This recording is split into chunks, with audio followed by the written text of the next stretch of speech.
संघ आपसे मिलने आया सर, हड़ताल को लेकर काफी परेशान, क्या चेतावनी दी गई सर? जी हाँ, इनके द्वारा 3 दिवसीय हड़ताल की संबंधित सूचना दी गई है और इनके मन में बहुत सारे डाउट्स है, तो इस कारण आदरणीय कलेक्टर सर और एसपी सर के मार्गदर्शन में ये मीटिंग ऑर्गेनाइज की गई, जिसमें वाहन मालिक के जो संघ थे, जैसे कि ऑटो चालक, ट्रेलर, ट्रक्स और वाहन चालक संघ के पदाधिकारियों को बुला करके यहाँ पर एक मीटिंग ली गई पुलिस कंट्रोल रूम रायगढ़ में,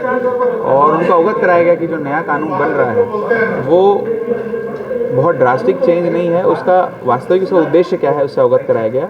कि सूचना सही समय पे मिल जाए, जिससे जो प्रभावित है, जिसको एक्सीडेंट हुआ है, जिसको चोट लगी है, वो उसकी जान बच सके। सबसे आवश्यक चीज़ तो वही है, और किस प्रकार वो सूचना देंगे तो उनको भी एक लीगल सेफ्टी मिलेगी, क्योंकि आगे चल के अगर वो पकड़े जाते हैं और उनको अरेस्ट करके लाया जाता है तो उसमें सज़ा के और फाइन के प्रावधान है। उनको ये लग रहा था कि जैसे ही एक्सीडेंट किया उनको उन्हीं स्पॉट पे खड़ा रहना है, और वहीं पर वो इस चीज़ से भयभीत है कि हो सकता है उनकी पब्लिक लिंचिंग हो जाए। बट एक्चुअली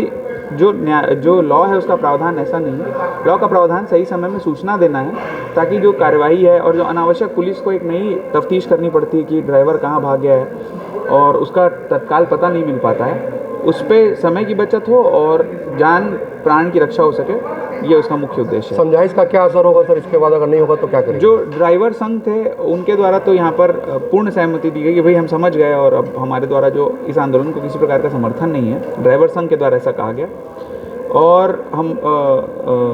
आदरणीय एसडीपी सर के द्वारा बता दिया गया है कि अगर वो ऐसा कानून को हाथ में लेंगे और अनावश्यक रूप से जो राउडी ग्रुप्स हैं, जो ग्रुप्स इनके अंग नहीं हैं, केवल ज़बरदस्ती का वो हड़ताल और उसके आड़ में वो अवैधानिक गतिविधि कर रहे हैं, उनके विरुद्ध में एफआईआर की जाएगी और उन पे नियमानुसार जो वो गलत करेंगे उसका। पेट्रोल पंप भी ड्राई हो गए सर, लगातार कई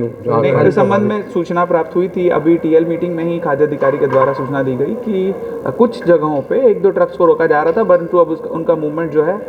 इसमें राजस्व का अमला भी सक्रिय है, सभी मजिस्ट्रेट्स की ड्यूटी लगी है और वो उनका मूवमेंट सुचारू रूप से कराना सुनिश्चित कर रहे हैं। तो एसेंशियल कमोडिटीज़ पे कोई भी प्रकार का अभी फर्क अब नहीं पड़ेगा। Thank you.